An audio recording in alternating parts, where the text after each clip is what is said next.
alleine Menschen sind.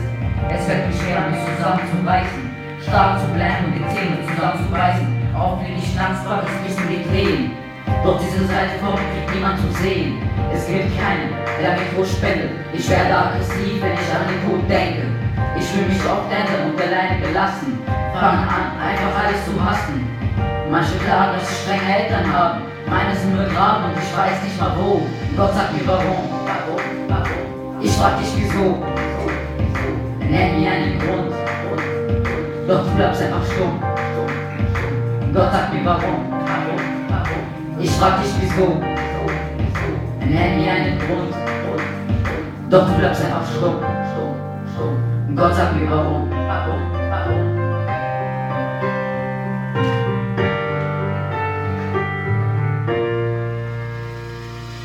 Oft löst sich an, mein Kopf explodieren. Ein Stechen in der Brust, die Kontrolle zu verlieren. Lass jetzt Shrek Druck ab, wenn ich Frust hab. Und mache kaputt, was mich kaputt macht. Versteht ihr? Genau deshalb habe ich das hier geschrieben. Außer ein Fotos ist meinen Eltern nichts geblieben. Ja, ich weiß, ich sollte das Leben schätzen. Doch dunkle Gedanken holen mich am Stressen.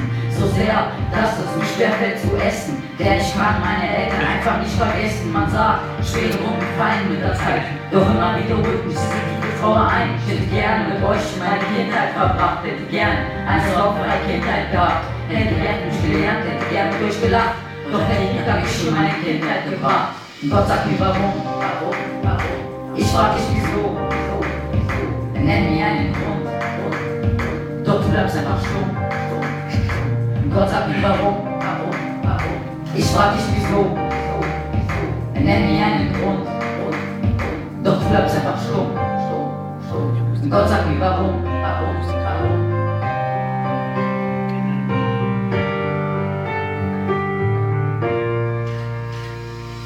Gott sagt mir warum.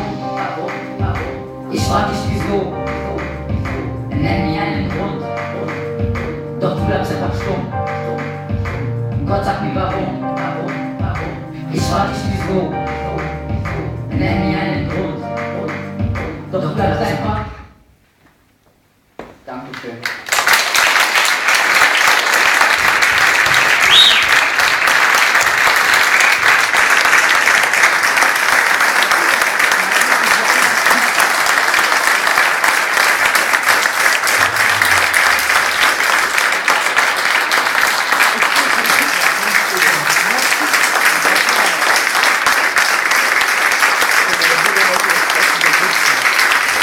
Der Bürgermeister bleibt sitzen und jetzt, ach, er steht auch noch auf. Genau. Ja, sauer. Die hören gar nicht mehr auf zu klatschen.